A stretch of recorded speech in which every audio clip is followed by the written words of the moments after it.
Click the bell icon to get latest videos from Ekeeda.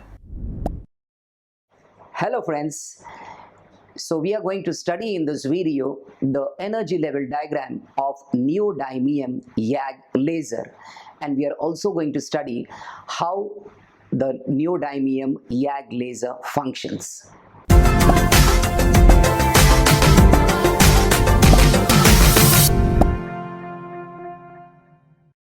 So a neodymium-YAG laser is basically a 5-level lasing system.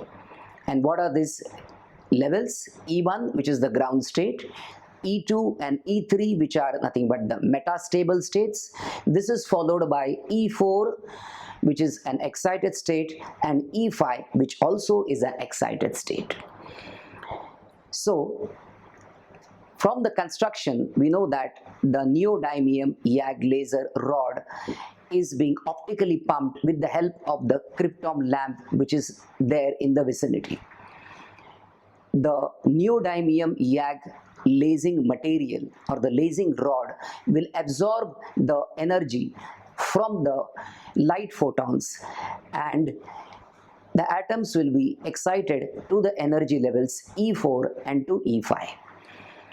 The corresponding energies that it has absorbed from the spectrum of energy levels that is available from the krypton lamp is 0.73 microns and 0.8 microns.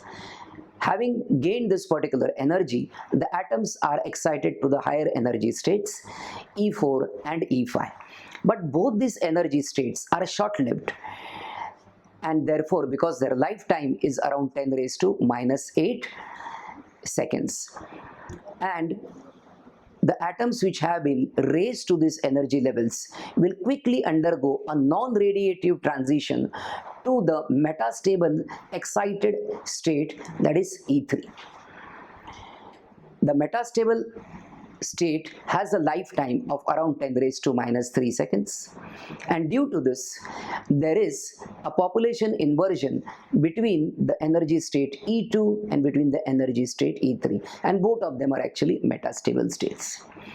Since there is population inversion, this is a very good opportunity for the induction of stimulated emission.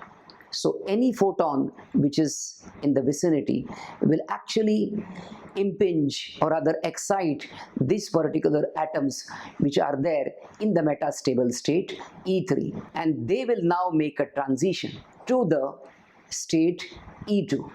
And during this transition, they will give rise to a coherent radiation of 1.06 micron. And this is the lasing wavelength for the neodymium-YAG laser. This is actually falling in the IR region. Once all the atoms have given off the energy and have made a transition from E3 to E2, they will settle down in the energy level E2, which once again is also a metastable state. Once again, there is a non-radiative transition from E2 to the ground state, that is E1. Since the energy is continuously being pumped, this particular laser, one can say, is also a continuous laser, and it is actually working in the infrared region. Sincere thanks, students, for watching this particular video. Stay tuned to Ekeeda and do subscribe to Ekeeda. Thanks a lot.